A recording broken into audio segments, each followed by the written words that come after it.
my bet is that you might be a little bit inspired to double down on your own journey of excellence, whether it's in sport, whether it's in leadership, in business, or you just want to find out more about yourself in this journey of life. And so we want to help at Purple Patch. Feel free to reach out to us. If you're an athlete, we're happy to set up a needs assessment to understand your goals, set you on the right strategic path, and perhaps even talk about a Purple Patch program that might be a suitable fit for you. And if you're in the corporate world and you're looking to drive better performance under business and find your teams and individual leaders unlocking a performance under pressure, we're happy to have a chat there. The same email address for both, info@purplepatchfitness.com. Our calls are complimentary. They're completely pressure-free. We just want to help you do what we do at Purple Patch, help you get the most out of yourself. And so enjoy the show today. It's a very special one. I think you'll like it. Enjoy. I'm Matt Dixon, and welcome to the Purple Patch podcast. The mission of Purple Patch is to empower and educate every human being to reach their athletic potential. Through the lens of athletic potential, you reach your human potential. The purpose of this podcast is to help time-starved people everywhere integrate sport into life.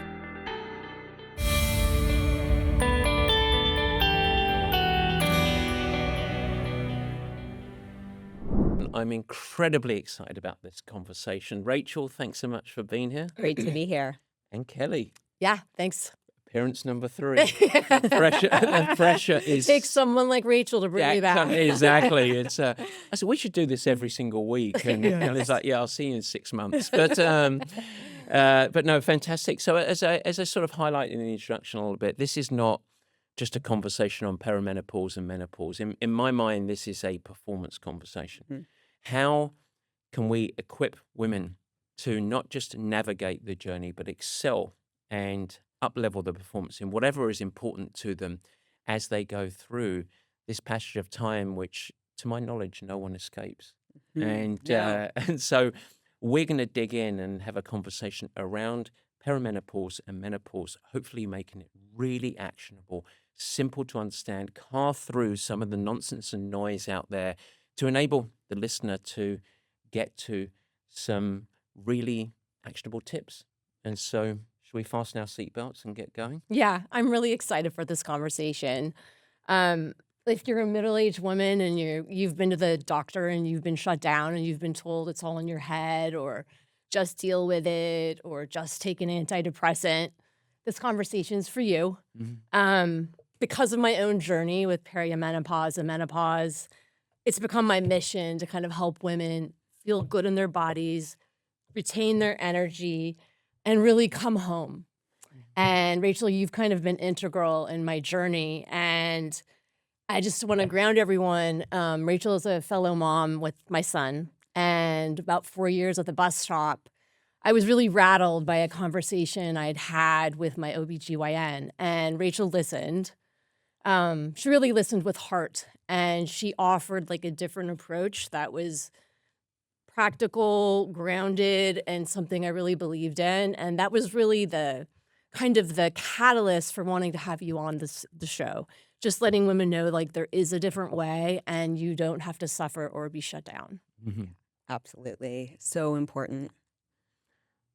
So Rachel, when we stopped treating menopause as a decline and really as a developmental transition, kind of like a second puberty, what changes? I mean, I think that we really have an opportunity at this stage of life. Women are incredibly competent. They have come to a stage in their life where they bring so much skill, endurance, capacity. And I think what's really important to emphasize is that this really is a coming home to ourselves. It's true, there can be some dynamicism in how we're feeling that can seem a bit like an unveiling, where women feel like they're noticing aspects of their life where they don't have the same endurance.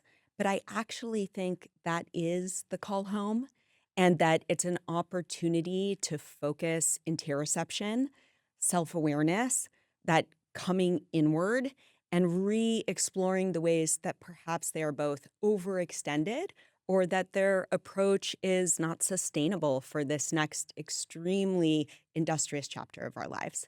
So I really do think it's a chance for us to take inventory and actually put ourselves back in a position where that self-care is an objective. And with that, I think it's important. There's a lot more information out there around perimenopause and menopause than there was even 5 years ago. Yes. Like 10 years ago, this is something it was never spoken about, basically. Yes.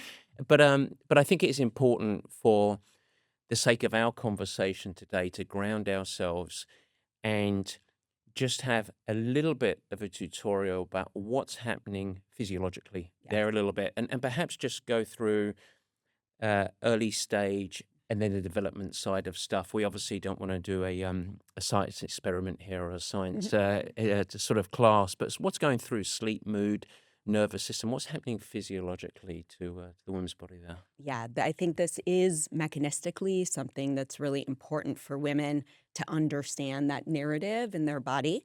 So, perimenopause for most women is about a decade long. And we see two distinct chapters in terms of the physiology changes.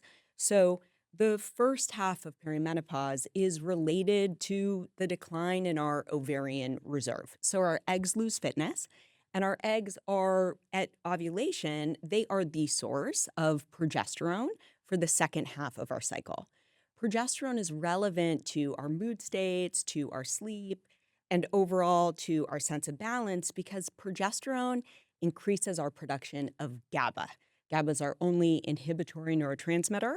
And so it allows our brain state to have a break to activation states for our nervous system not to be overactivated. And when we have less of the progesterone, we have less GABAergic tone. So our rumination, our capacity at the end of the day to turn off our exertional mind into our restful mind, our capacity for that deeper sleep, and in general, the control of anxiety and so forth is diminished. When sleep goes offline, and we all know that so well, it informs a myriad areas physiologically. So that can create metabolic shifts, mood shift, of course, recovery, HRV changes. And we look at that very closely in clinic because for each woman, it's very personal what her unique recipe looks like and how she can be fortified.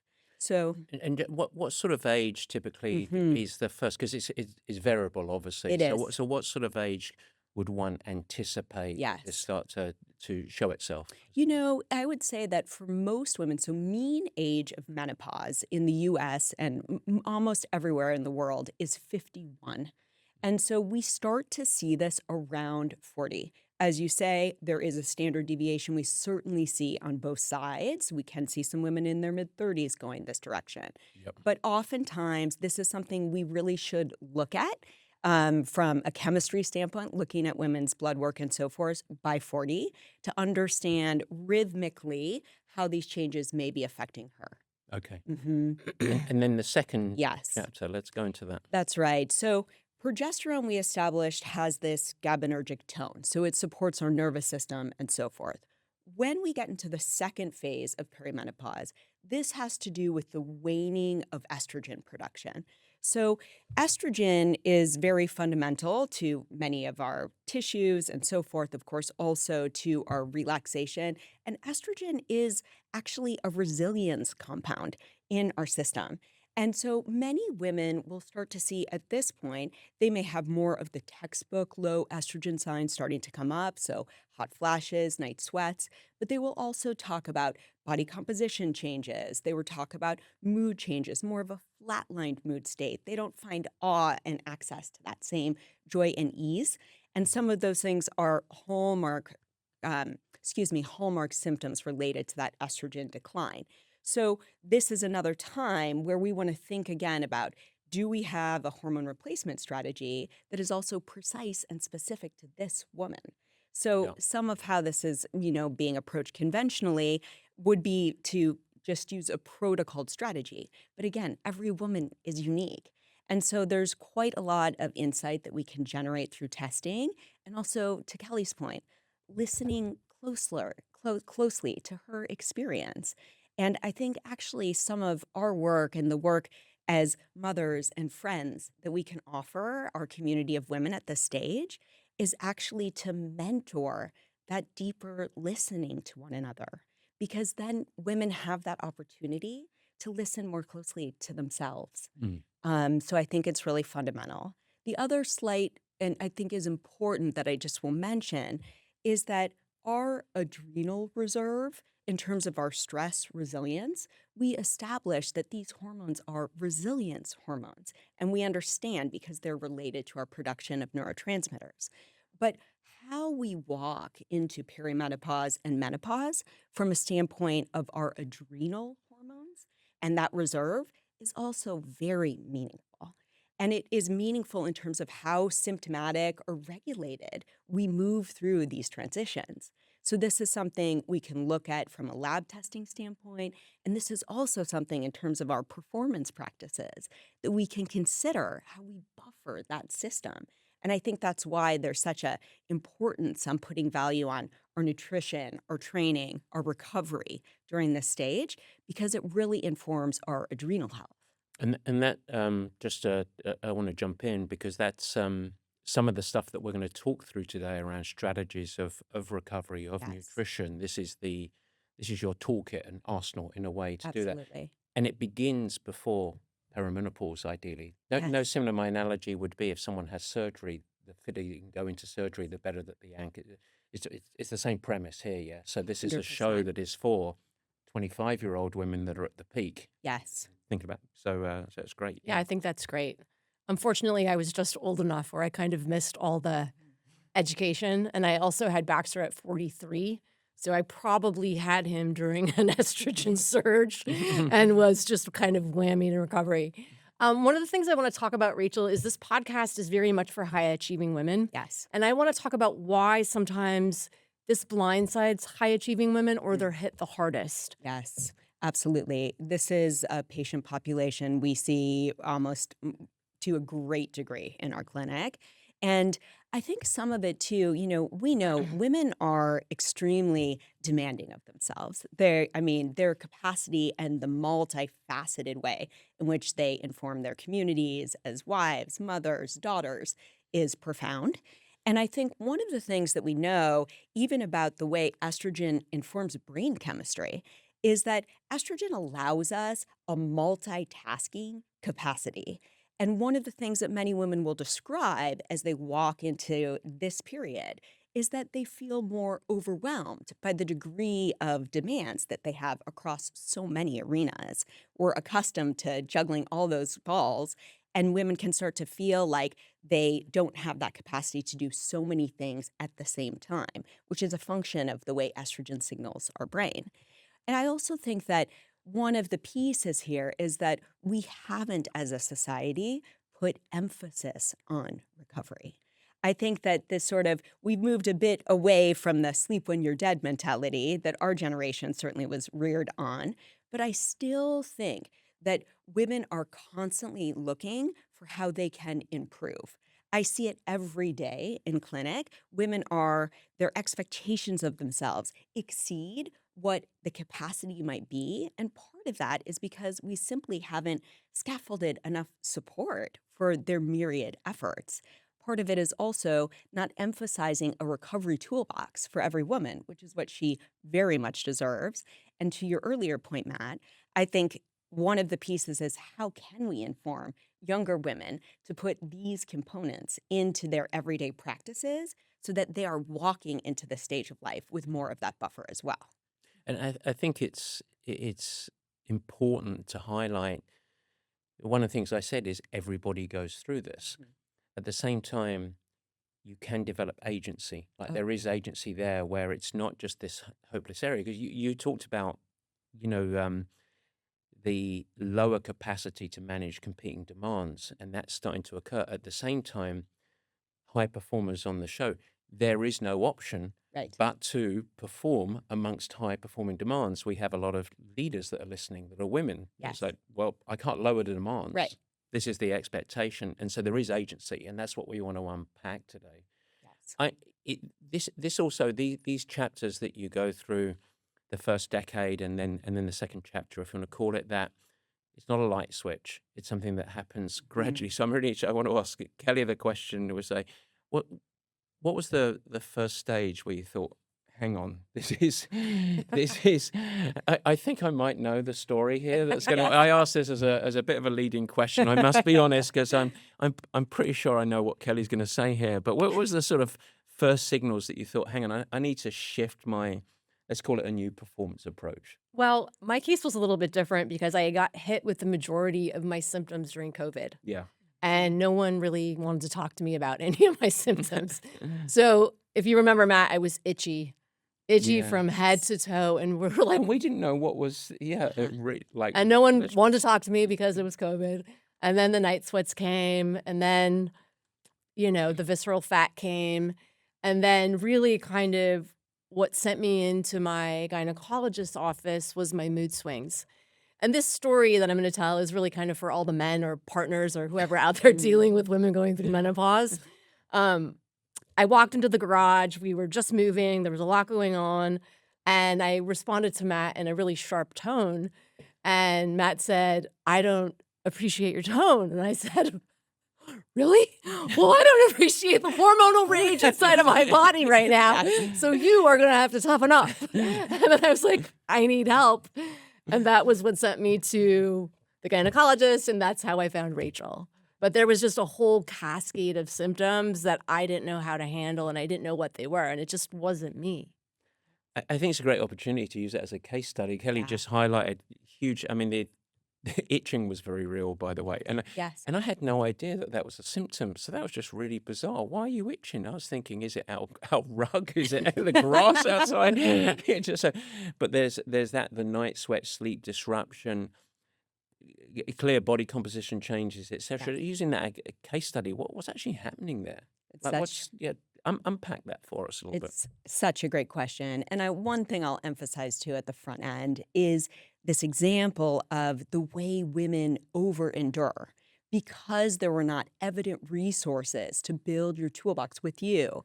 Women will push, push, push to these degrees of acuity. So I want to invite women to notice themselves in these subtleties and be supported. I think it's really important. So given the case study, there are many pieces of this that are extremely common. Things like this histamine response, the ramping up of itching is really underemphasized, but actually it very much has a hormonal backdrop. So progesterone actually supports a set of enzymes being produced called the DAO enzymes. These are antihistamine inherently. And when we don't make progesterone anymore, and our estrogen is going up and down, sort of like that ketchup bottle that we're trying to squeeze the last bit out of, and finally it flushes, we will get these histamine surges in some cases, which creates rashes and itching.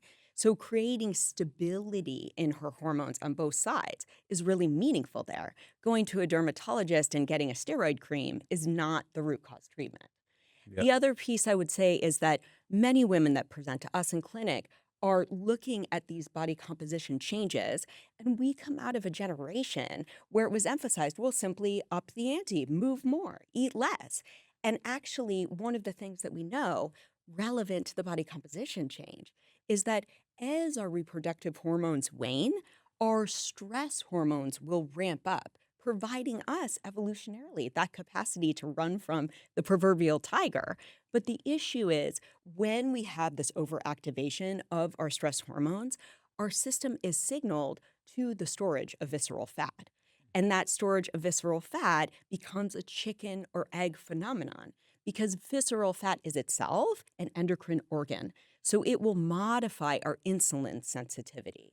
And we know that as estrogen declines, insulin sensitivity is already modified. This means our cells need a stronger signal from insulin for each intake of those stress hormones or carbohydrates. And when a woman is not sleeping as well, we also see appetite dysregulation because her leptin and ghrelin and satiety cues are modified. So she's also in a rush, this rushing woman phenomenon in this very busy time, and coaching her about building in gentler transitions, practices that inform her nervous system, that tiger is not always after her. These things are really fundamental to fortifying her there, plus the evaluation of her unique physiology to understand which resilience tools, whether it's HRT or other tools in that category, may be relevant to stabilizing her system coming back to homeostasis. It feels interestingly, just tangentially. I used to say a lot with athletes that overstress their body from training too much, either too much load or too much intensity in the load, and then quite commonly, unconsciously under fueling that, and the body is under stress. And it's just Yeah. say, look, if you want to shift your body composition, you actually need to train less and eat more. And Yeah. it's such a hard thing. So this is almost a radically amplified example that you see quite a lot actually in executives under high stress environments, athletes that are high stress environments. But this is a biological shift that's amplifying it. But it is the root cause of it is stress. And so even for sort of regular listeners, male and female as well, if we want to improve your body composition, you can kind of eat what you want, but if you don't care about sleep, that's a huge part of it. That's And right. so this is the cocktail Mhm. of stuff that goes on. I want to ask about some symptoms because you talked about these, and we talked about itching, and I just want to shine a light and ask about some of these because of they're some of the most common ones. Yes. One that I have lived, not me, next to Kelly. Okay, I want to point out Yes. is the 3 a.m. Yeah. And that's been incredibly tired. I mean, I think I don't want to say almost universally, and I'm obviously a man, but that incredibly tired, falling asleep. You think you're going to sleep great, and then to Kelly's reporting, I've never been more awake Yeah. in Yeah. my life. Yeah. than Gotta at get 3 up and do a a.m., yeah, to presentation. do a presentation, Right. but at the same time, really tired Of course. and bizarrely, and there is not a chance of falling asleep. Like No. the only thing I can imagine is like when I fly to Europe and jet lag. Right. So Yes. awake, but you're so tired. That symptom, can you break down that Yeah. for us a little bit? This is really important because, as we've already established, sleep is so essential to our recovery. And absolutely, sleep disturbance, I would say, is one of the central reasons that women will seek out care, Yeah. and as they should. So, one of the things that's happening there, this idea of that waking up, but I'm ready to go, not really, of course, but it Yeah. feels that way physiologically, is because that wake up is driven by a cortisol surge. So we already established that when our reproductive hormones wane, the message, the signal of the stress hormones is stronger. And one of the things that will happen is that by virtue of not having that subsidy of these reproductive hormones, that signal will be in this persistently activated state. So women are appropriately so exhausted, they may have no trouble getting to sleep, but they have a nervous system underneath Yeah. that is stimulated. And so it will only allow them to rest for so long before there's this surge. That surge physiologically can be also driven by processes. One of the very common things outside of estrogen and progesterone deficiency that we will see is hypoglycemia. Oh, yeah. Hypoglycemia is extremely common in women at this stage of life, and I would hedge, I see it even more so in our high-performing females. They are working so hard to put everything right, they might either forget to eat or they may be trying to work on these body composition changes with an under-eating strategy. Mhm. In that scenario, our body's physiologic strategy for hypoglycemia would be our blood sugar will drop too low, our system will spike cortisol to send a message to our liver to make glucose for it, but that still feels to us in our body like, hey, it's morning time. And then she's awake, and getting back to sleep requires an unwinding of that activation. Have we given her tools for that? And I think that's where we need to consider, yes, we can buffer with returning the hormones to her, but we also want to buffer with the glycemic stability throughout her day. So let's go down this whole and I'm going to aim to distill you down to simple and actionable. What are the tools that any woman could aim to implement on a day-to-day basis to help mitigate that? And then the second tool or tools is when that happens, is there anything, what's the best practice if you wake up at 2, 3 a.m.? Is it Instagram? It's definitely Instagram. Right. Tell you what I really like is Must when be. Instagram on high volume, because then the husband gets a cortisol right. response, You as know, I we're in broke this down together. for Kelly last night, no less. So Yes. Yeah. Yeah, I do think there What are can some women very, do? Yeah. that's right, some very foundational pillars there. I actually think our circadian rhythm and glycemic stability really begins with a high protein, high fiber breakfast. Mhm. Missing that, and I think this conversation around intermittent Yeah. fasting that has been so loud in the last set of years has really done midlife women a great disservice. We know sleep is a catabolic event. We wake up in the morning, our body is primed to receive those amino acids and to stabilize from a glycemic standpoint. We miss that mark with just caffeine, up another adrenal spike, least of the triggers that we really will benefit from. If we give a woman a high protein, high fiber breakfast, we put continuous glucose monitors on many of our patients. I will watch hundreds of data sets in this regard. We see that there's far less variability. She has that stability going into her day. So this should be repeated, high fiber, high protein throughout her day. If a woman is doing more glycolytic exercise, so she's doing a lot of the cardio work, Yep. that woman really has a set of needs that is driven by carbohydrates that need to be met. So this is another risk factor. We have this intermittent fasting conversation and this low carb conversation that really is not in service to where midlife women need to be stabilized from. So this is one piece, high protein breakfast, inclusive. And with that, because I want to anchor on this a little bit, high protein, high fiber, and then if you're an athlete, stripping it down to really simple, layering on top of that every day the carbohydrates to Yes. support the fueling. So you don't just go carb only. You No, know, like it's thank it's you. sitting on top of protein and fiber. Yes. So, that's the first thing on the plate. And then you're throttling based on if you go out for, let's just make it up, a 60-minute run, Right. your body needs the carbohydrates Yes. around that meal. So that's, yeah. So that's number one. So that's a great Yes. tool. And what I heard there is a non-negotiable, which whether you're, and I think I want to reinforce one other thing as well, whether you're exercising that morning or not, because it's so easy. Oh, People are yes. just like, I don't like breakfast, etc. Yes. I'm a coach. I don't care if you like breakfast. This is really important. Yeah. It's a real non-negotiable. Yeah. It really is. Actually, I'm having this conversation every day in clinic. Many women have historically skipped breakfast. They don't have an appetite at that time. So, brainstorming with them, given their food taste, their nutritional interests, what might be a good breakfast fit that meets those needs is something we're doing every day. And it's really useful.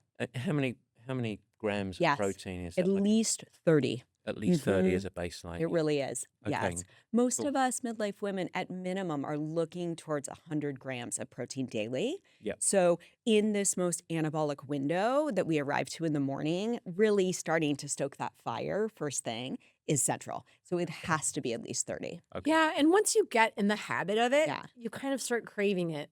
Yeah. Mhm. And then you're like, "Oh, wait, I'm hungry again. Oh, wait, I'm Yes. hungry again."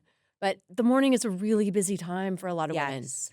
There's kids, there's responsibilities, there's getting out the door for whatever you need to do. So it is hard. Yeah. Yeah. And it's a habit change. It is.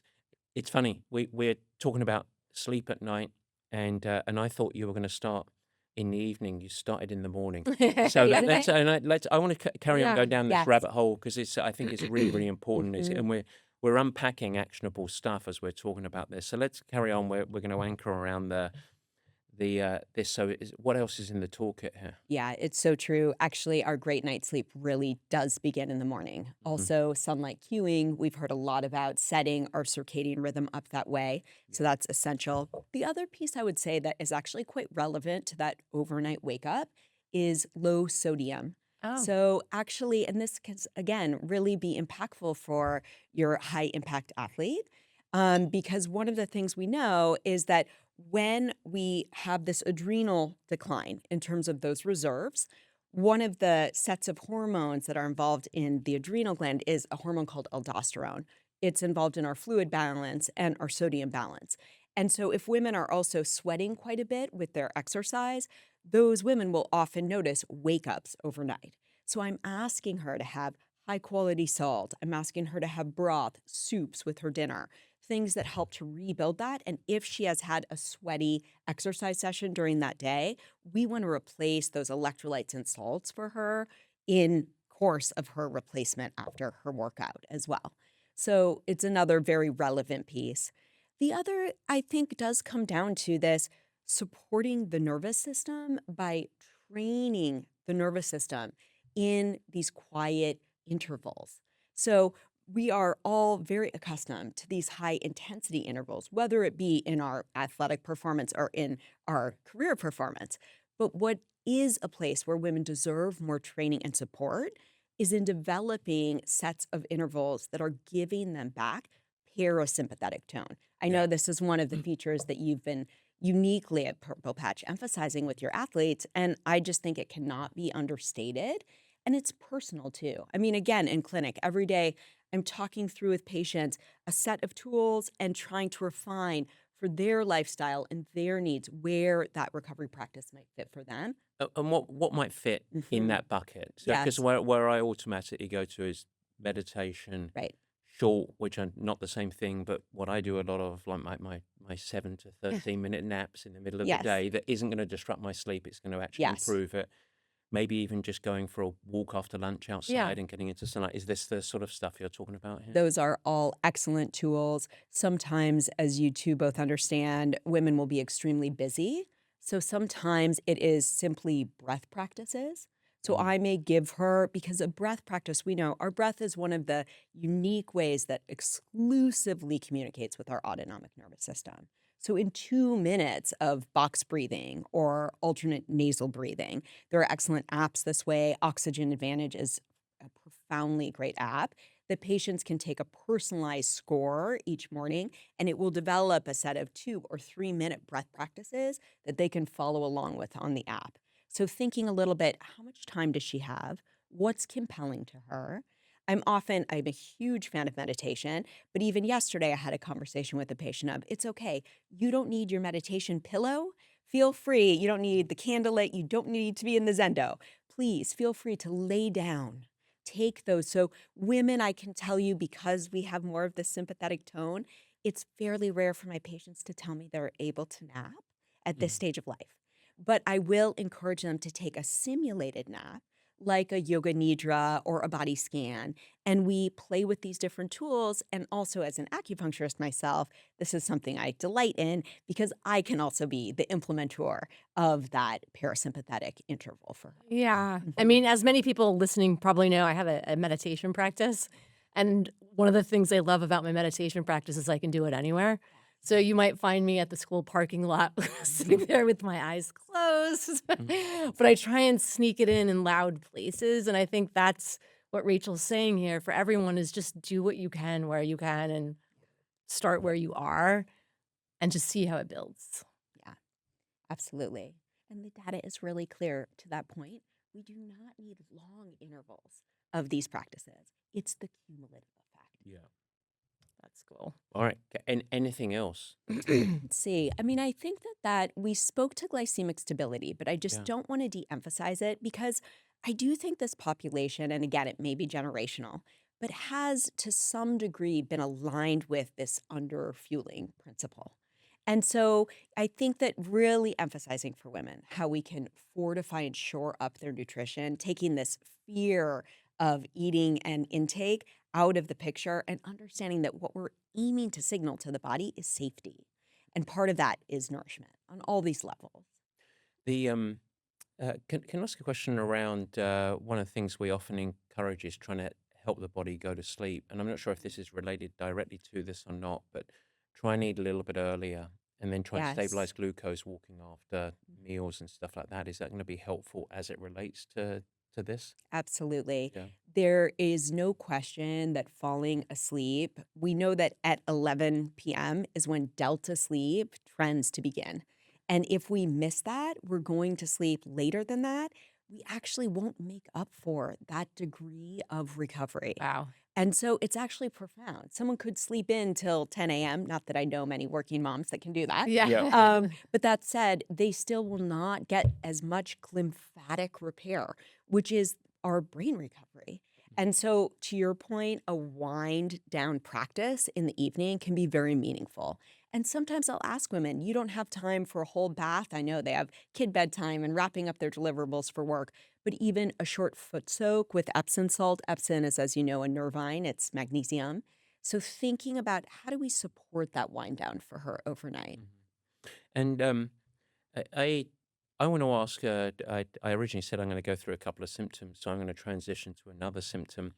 And but I want to ground this a little bit because I'm going to ask about thirst. And Hmm. Oh, interesting. yeah, and in our leadership program, one of the things we talk about from a performance enhancement standpoint is daily hydration. Yes. And we explain, say, look, for cognitive function, for daily energy, stability of energy, and actually to manage hunger signals to make sure you're not getting cravings for sugars and food, the human benefits from having 2 to 3 liters of fluid every single day. But one of the things we do is we research, and this is male and female, but we always ask ahead of time of our workshops that we do how much what their daily hydration practices. So this is typically, VP or above leadership teams, extended leadership teams, and across all of our body of surveys, self-reported that we've had so far, the average is under a liter a day.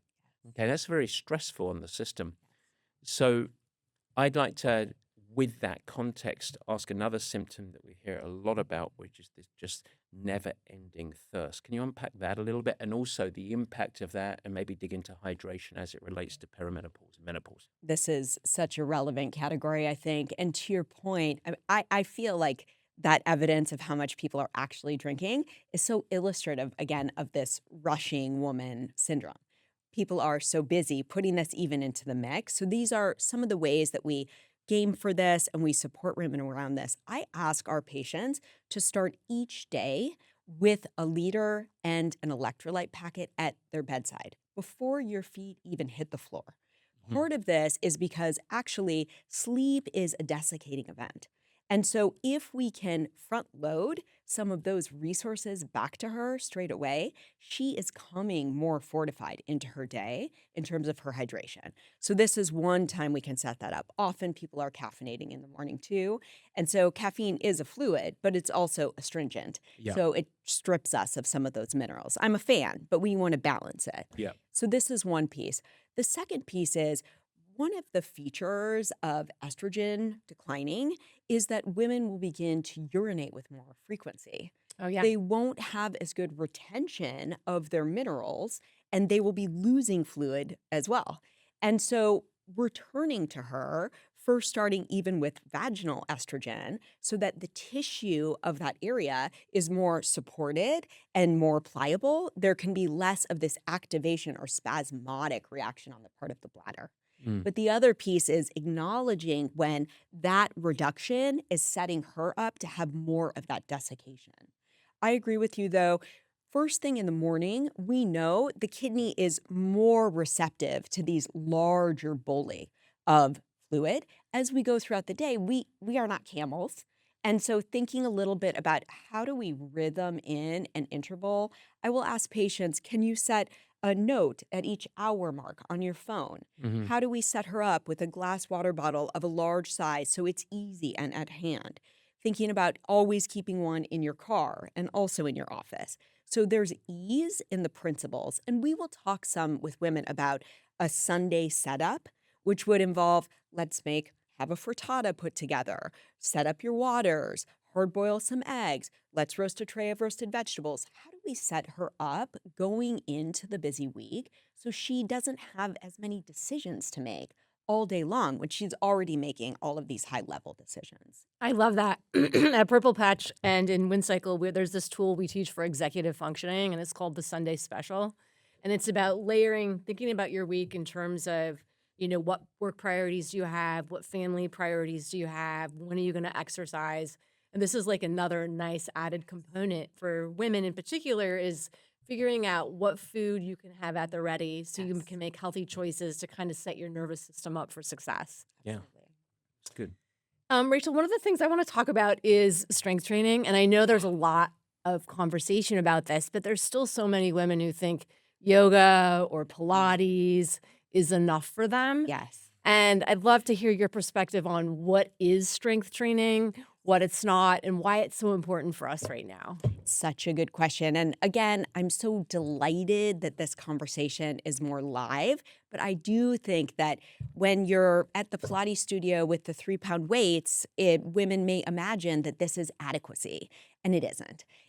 I am a huge fan of Pilates. It's mobility exercise as I see it. We all need that as one interval, and you all are the experts on the training side. But there are a few things that resistance training really offers us that are mandatory at this stage of life. Women are so much more at risk for osteopenia and osteoporosis as we age. We are in this sort of final burst time where we have more of the anabolic input before women go through menopause. It's not that we can't build lean muscle at any stage, we can, but we have the cofactors at this stage to make us more anabolic. So we want to apply them. Our building of muscle, of course, supports our building of bone.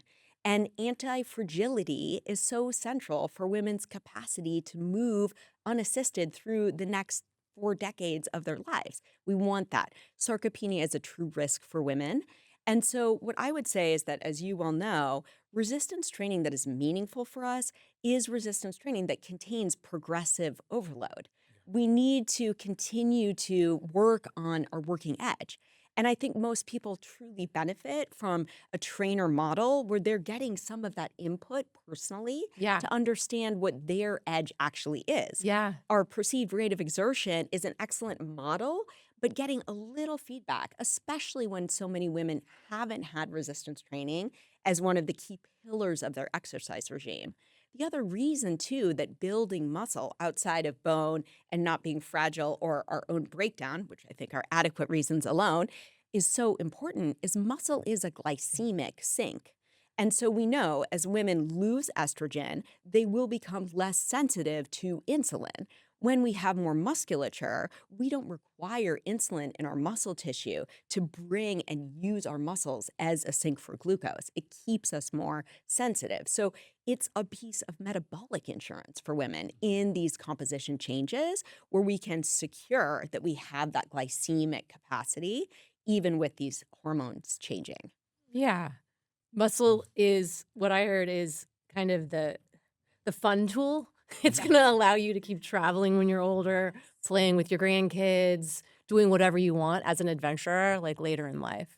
Yeah, and and layer on top of all of that, it's a tool of stress processing as well, Yes. which is massively valuable. It has an impact, as you talk about, with insulin to body composition Yes. and keeps us functionally healthy. It also has an impact on cognitive function as well. Oh, myokines, we're learning more and more about them all of the time. It really does. There's a direct reflection in our lower body degree of musculature and cognitive scores, Oh, especially interesting. as we age. Yeah. And also to this point, I would just say that one of the ways in which muscle also fortifies us is that it is lower intensity exercise. Hmm. And because women at this stage of life are prone to these overwork syndromes and burnout, our capacity to resistance train is a model that we can do persistently without pushing as much at these systems in zone 5 and so forth that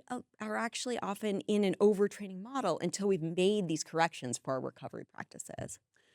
A good perspective, perhaps, a mindset that that will help, particularly with women listening that like to train for marathons, Ironman Yeah. racing, etc. Is you don't have to put that aside, but when you're 25 and you're training for these, you swim, bike, and run, and you might do some Pilates or yoga or strength work.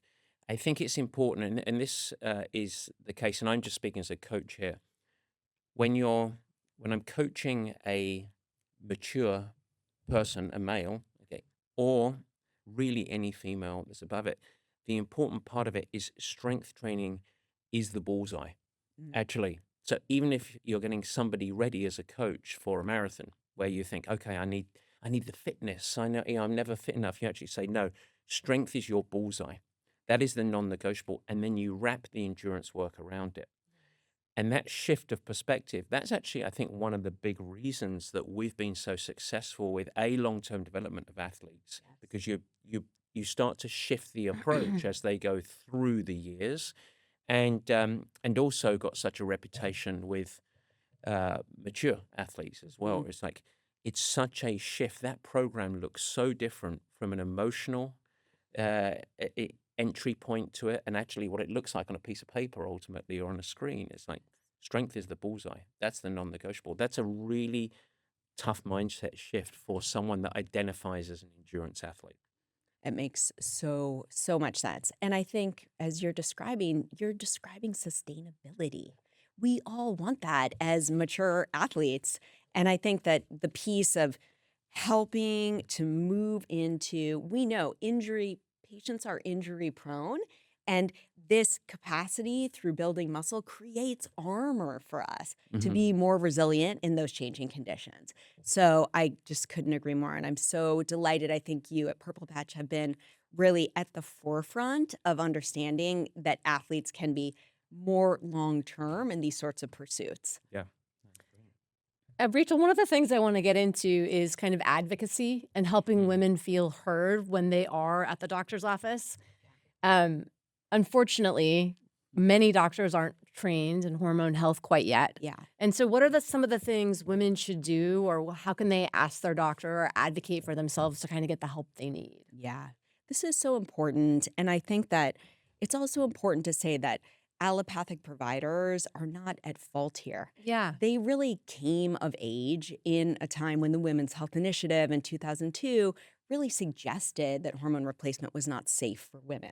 And so as a result, they didn't receive the training in the nuances and personalization of the use of hormonal strategies. And so women arrive, and now, gratefully, there's been much more conversation about this. This study has been debunked in terms of we are using now a much safer and more appropriate form of hormone by way of bioidentical hormones. They're copiously available in our conventional pharmacies. But still, no one has come to train these providers in the application in a personalized way. And so first, granting the grace that that is the case, but still the fact that women deserve personalized care. And so I encourage women to survey their provider for their capacity to take a deeper look at each woman's unique physiology. Are you interested? It appears to me I'm having some symptoms that may be related to this perimenopausal transition. Are you interested and able to look at my physiology from a blood marker standpoint to understand best what would be appropriate to me? I think this is a very good tap the tires question. Yeah. And understanding from the provider of, oh no, I have birth control or this. Nope, I don't need to see anything. That would tell me, okay, this provider's well-meaning, but they won't be able to personalize the care to my needs. And so I would look for someone that is compelled to do that deeper personalized listening as it comes to our biomarkers. And so, sorry to interrupt. That means that it might take a few people. You're not just going to the first thing. That's the important thing. Is that sort of advocacy word of or being the CEO of your own health. There is ultimately no one's going to fix this for you. Like you need to. It's similar to being an athlete in some ways. You need to go and find the people that can help you get where you want to go, and it might take multiple adventures to get there, basically. It may. Yeah, and Yeah. I have a follow-up question to that. Some places, obviously, I'm from Montana, and there's not a plethora of doctors there. Yes. What do you think about telemedicine, or Yeah. are there any you would refer people to? Yeah, absolutely. So I do think that access is really important here. And there are gratefully many telehealth platforms who are generating insurance covered access to HRT care. And so I do refer to them, especially in the cases where someone might not have access to our more personalized approach. The one thing I would say, though, is as with anything, even to your point, someone meeting with a provider where it's not a fit, if women are not feeling well with a trial, I want them to not overstay the course. I want women to not over-endure. So it's excellent if she can get a protocoled strategy of HRT from a telehealth company. But if she starts there and it doesn't feel the right fit, if she needs more personalization, she should seek it. And I just want to make sure, because so many of us have heard in our age group, HRT, it's the thing, it protects our bone, brain, so forth. And yes, But I also don't want women to feel overly obligated then to Mhm. apply a strategy that may, with some tweaking, be a better suited strategy to them. What's the timeline of that? Mm, So when you're like, it's not 2 weeks of no. like, this isn't working. Is there a broad timeline That's recommendation? right. Typically, we would look again at 6 weeks. We stay in closer touch with our patients, but we will look at labs again in 6 weeks after a woman has originated HRT care. And we'll continue to look quarterly as we move through and be in conversation about her own subjective experience in her body, because really that is a major driver too, as it should be. So I think that that piece about sort of, here you go, off to the races. Oh, that didn't land for you. Mm, it's not personalized care. And I think it just goes back to this backdrop of providers having not been trained in personalization. So it's not their error, but it's she deserves better. Both Mhm. are true. Yeah. Okay. I've got one more general question, and then one question to sort of wrap up, as it were. And but I don't think we can have this conversation without me asking this question. And and it's going to be very, very short. I'm just going to state it. GLP drugs. Ah, yes. That's Yeah, all I'm going to say. that's Off, right. off to the races. Yeah. Just It's a great question. yeah. I think that, without doubt, these medications offer a broad set of potential benefits, and they are here to stay. There's no question. I also think that they are easy to abuse. And what I mean by that is that, one, we need to think again in this personalized way about how women in this recomposition phase may benefit from tools that focus visceral fat changes, of which the GLPs can be meaningful, but to consider applying them in diabetically studied doses is not appropriate to your average female. Mhm. And so I think that the pro is that this can provide a tool that also has anti-inflammatory effects and glycemic stabilizing. But again, this should be watched very closely by way of metrics. Women should have DEXA scans to understand what their composition looks like at the onset of care and ongoing to look at how those shifts are occurring. Of course, the risk, because there can be some appetite suppression from these medications at certain doses, is that we consider not putting a woman on a dose that's going to be suppressive to her appetite. And we also need to consider how actually then our vigilance in providing her a full spectrum diet of amino acids by way of proteins to keep and retain her lean mass is central. And so this is one where if it's a telehealth program or otherwise, and there isn't metric tracking, I would discourage women from proceeding because we actually may be long term creating a metabolic setup where she is worse than she began. So I want to walk her in a strategy that would include GLPs to a reduced visceral fat model and a retention of her lean mass. And so we have to be extremely thoughtful. I think that there are microdose strategies that get women there, but I also think women should expect for it to be slow. And also, while we do it, that we create other stabilizing principles. It's just one piece in the toolbox. Yeah, it's Yeah. a tool. Yeah. It sounds like it's a habit amplification tool. Yes. So if you're getting your 100 grams of protein, you're getting decent sleep, you're lifting weights, you're moving your body to get your heart up, this just might be the thing that makes it all a little bit easier. That's right. And we should establish her candidacy with markers up front. Yeah. Understand what we're focusing on and then use those to survey how we go. Not every woman is a candidate, even if she feels she's 10 pounds above where she wants to be. It depends on her ratio of markers. There may be many other tools we would apply depending on what her needs are. Your expertise is highly personalized care. Yeah. I'm going to ask you a question, Yes. which is going to be requested with a very short answer. Yes. That is a blanket statement. Okay. Okay, 3 immediate steps. That if a listener walks away, what are 3 practices that they should put into place? Mm. I'm going to say the first one, if that's all right. Breakfast every day, protein Yes. and fiber. So, Yes. You nailed it. Because what I heard there, that was I really pulled out. But Yes. give me 3. Exactly. Agree. I think that's key pillar. Next key pillar is high electrolyte hydration, stabilizing her adrenals. And the third pillar is developing a set of recovery practices and a toolbox that allows women to turn into their interoceptive gaze. Fantastic. So my final question of the day as we wrap this up is for both of you, which is what advice would you give to a woman listening today that wants to sustain or more inspirationally elevate performance navigating this journey? What would be your shared advice? Maybe we'll start with Kelly first and then Sure. go to Rachel. I guess my hope or my advice is that everyone can feel good in their bodies again and that they feel heard and that they get the answers they deserve and that they continue to seek them out. Awesome. Yeah, love that. I piggyback on that. I think this concept of practicing positive self-regard through our interoceptive practices, through not sitting, actually demanding the degree of care we deserve is central to thriving at this stage. And I also think that welcoming the unveiling to our most authentic self at this stage, it's an invitation into a time where our wisest self is awoken. And I want women to feel that possibility because it's really what I observe every day.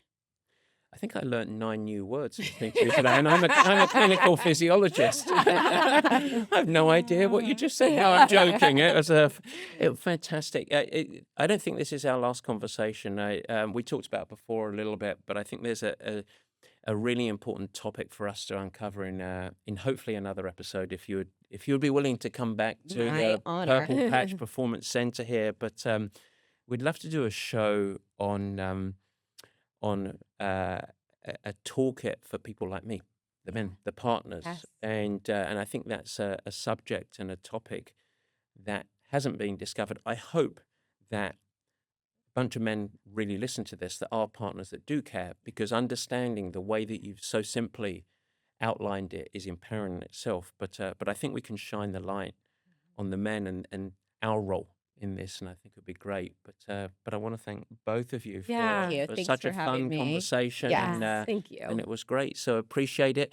Where can people find you, Rachel? Yeah, we have a clinic in Marin County. It's called Ginkgo Integrative Medicine. We have a team, myself, my nurse practitioner, health coach, and so forth. And really what we delight in every day gets us out of bed is to personalize care that puts women back in the driver's seat of their well-being. And do you do any telemedicine? We do. Okay. Our license are here in California, so Yeah. we are here in California for the care that we provide. But we do telehealth as well as in person. Fantastic. Because I'm an acupuncturist as well. I like seeing patients in person, I admit, because I love to be able to provide that care in addition. Fantastic. Well, we'll put the link in the show notes, and as everyone will look forward to next time in a few weeks. Thank Thanks you. so much. Yes, See you thank next time. you. Take care. Guys, thanks so much for joining, and thank you for listening. I hope that you enjoyed the new format. You can never miss an episode by simply subscribing. Head to the Purple Patch channel of YouTube, and you will find it there, and you could subscribe. Of course, I'd like to ask you, if you will subscribe, also share it with your friends, and it's really helpful if you leave a nice positive review in the comments. Now, any questions that you have, let me know. Feel free to add a comment, and I will try my best to respond and support you on your performance journey. And in fact, as we commence this video podcast experience, if you have any feedback at all, as mentioned earlier in the show, we would love your help in helping us to improve. Simply email us at info@purplepatchfitness.com or leave it in the comments of the show at the Purple Patch page, and we will get you dialed in. We'd love constructive feedback. We are in a growth mindset, as we like to call it. And so feel free to share with your friends. But as I said, let's build this together. Let's make it something special. It's really fun. We're really trying hard to make it a special experience. And we want to welcome you into the Purple Patch community. With that, I hope you have a great week. Stay healthy, have fun, keep smiling, doing whatever you do. Take care.